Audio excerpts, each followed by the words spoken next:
people who have accidentally killed someone. What went wrong? Part 2. It wasn't me, but I witnessed my boyfriend getting shot and killed 3 years ago. We were in the woods on a friend's property looking for arrowheads. A mutual friend, on the same property, was target shooting, and a bullet traveled 400 feet through the woods and hit my boyfriend in the temple. All we could do was comfort him as we waited over 30 minutes for the ambulance to arrive.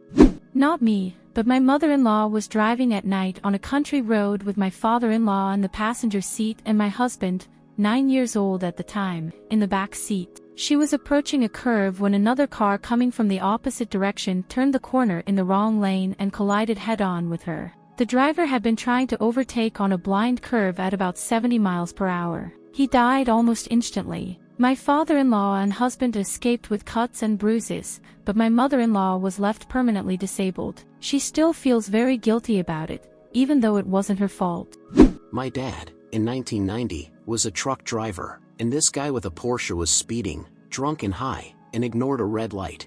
In those days, there were no cameras, so it was his family's word against my dad's.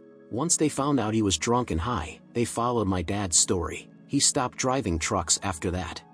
My best friend and I couldn't do anything for another friend of ours who fell on a climbing trip. We were desperate to help her, but there really wasn't much anyone could have done so far out in the field. We couldn't wake her or move her safely, so we just stayed there. Eventually, a helicopter arrived, but she was already in a vegetative state when they took her to a hospital. It's been a few years since then, and I ended up going to medical school as a result, so now I know there wasn't anything that could be done. Still, I still feel uneasy about it. Not me, but it happened to a close friend. He was driving around a curve with a date, mid-afternoon, and the city had recently cut the wet grass that had blown onto the road from a mulching lawnmower. The car hit the wet grass on the road, like a banana peel, underestimated the curve, and slid sideways and crashed into a tree. All this while they were only going about 35 miles per hour, but the car hit the tree directly on the passenger side door, and a branch impaled her. He said he stayed there and watched her bleed out before the ambulance could arrive. Let me tell you, if you're homeless or lost, never, ever sleep in a dumpster in an industrial park. No matter how cold it is outside, find an entrance or something. These things usually get emptied very early in the morning when there's no one else around. The driver won't hear you scream over the revving diesel engine as the forks lift the dumpster into the bed. The driver won't hear you scream when the compactor starts while the diesel engine is still revving to power the hydraulics. Not until the mechanism jams, and he has to get out to see what the problem is. Then he finds you halfway in and halfway out of the dumpster, which caused the jam. Unfortunately, it also practically cut you in half. The hospital where I was doing renovations hired an engineer to calculate how many years it would take for the steam lines to cool down enough for demolition. They didn't like the answer they got, so they lied about the numbers to another engineer who gave them a better estimate. During the renovation, the demolition company went bankrupt, so the general contractor asked us to demolish the old steam line. Things were fine for about 2 hours until the deeply buried steam pushed enough water up for it to start making decent progress towards the surface. We reported something was wrong, but the hospital maintenance team basically told us to screw off, and eventually, 1.5 hours later, the water started coming out. We were hauling out 100-gallon barrels of water from the building 2 at a time, while the water kept coming out faster and hotter. By the time we could get a cap that could fit around the pipe, the high-pressure steam was coming out strong enough that it wasn't visible 1.75 feet from the pipe. In simple terms, it was hot enough to instantly strip the flesh from your bones, and almost hot enough to instantly burn your bones.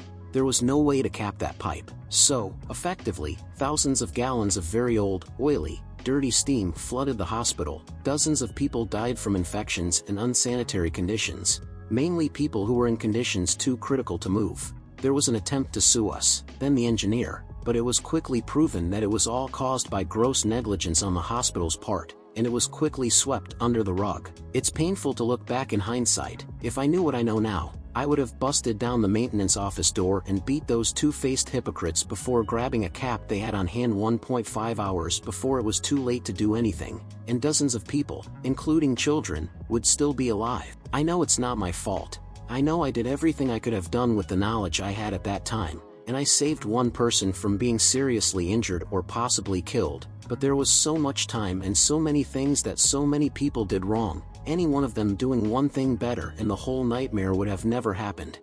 It wasn't me, but my sister was having dinner with her partner one Friday, celebrating her new job as a newly qualified occupational therapist. He actually proposed to her that night, so they were celebrating that. It was the first day of snow in December, and for some reason, he was going 70 in a 40 zone, hit a puddle, and went off the road. The car flipped, and my sister was knocked unconscious. The police arrived after 5 minutes, but obviously, they're not trained to do what ambulances and firefighters do. The ambulance took 15 minutes to reach them, and she had died before they arrived. It's been 3 years and 3 months since it happened, and I think about her every day. I'm also furious at how he put my sister in danger like that, but I know he lives with the remorse of what he did. I've only told a few people.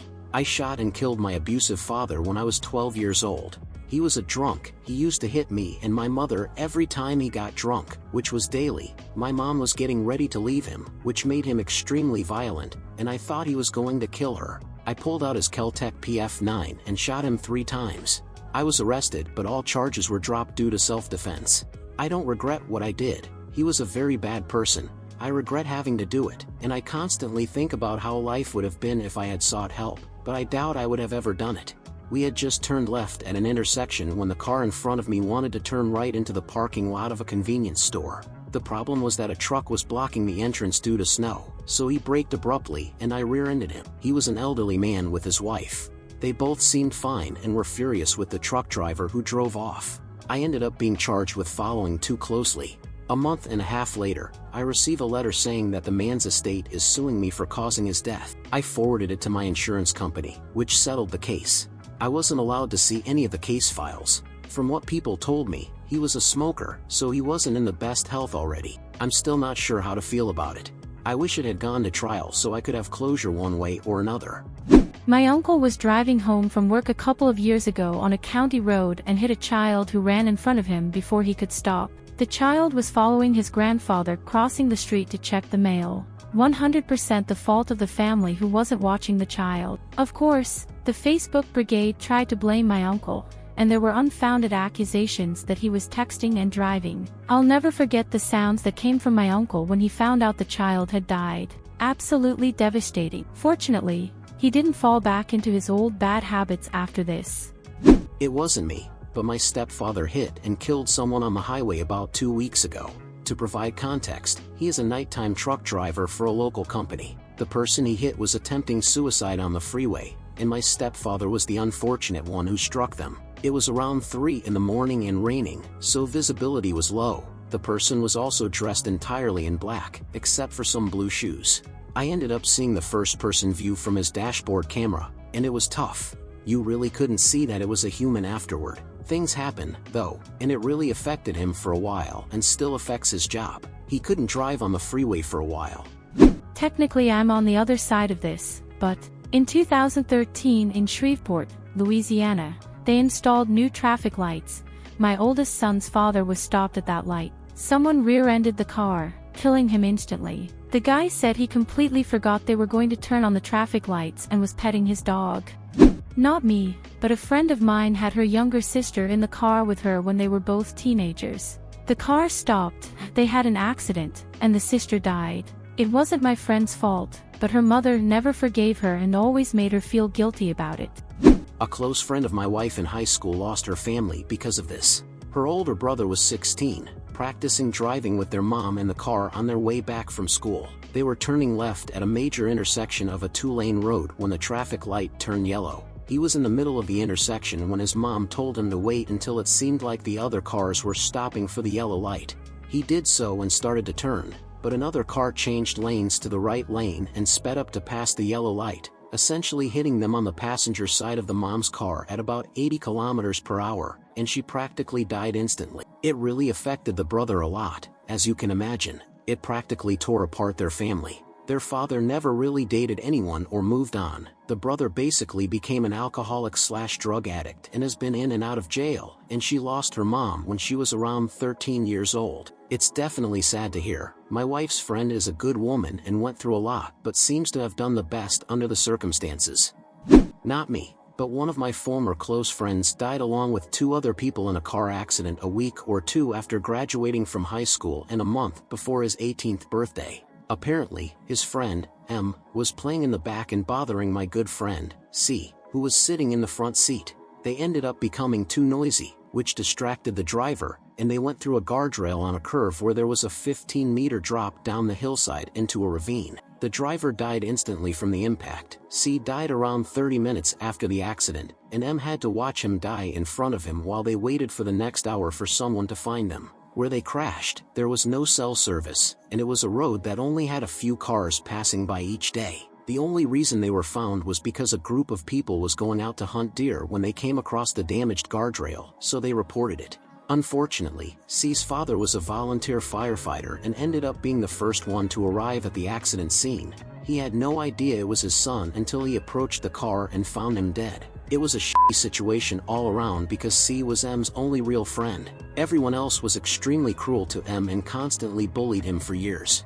So then he had to watch his only friend and the only person who was really kind to him die in front of him. Additionally, M had a very tough family life because his parents were methamphetamine addicts who sold their medicine to fund their addiction and neglected them to the point where M had to work a summer job just to be able to buy a sleeping bag and a blanket for his younger sister so she wouldn't be cold in the winter. He and his sister spent all their free time at C's house and had become very close to his family to the point where they considered them their children too. So the father not only had to find out that his son had died but had to watch the boy he considered his second son die in front of him while they waited for the medical evacuation helicopter. According to what C's sister said, M apparently couldn't stop apologizing to C's father before he died. And well, friends, that was all for today's video. If you enjoyed it, let me know with a thumbs up so that YouTube can share these stories with more people. Remember to hit the bell icon to be the first to know when we upload a new video. See you next time.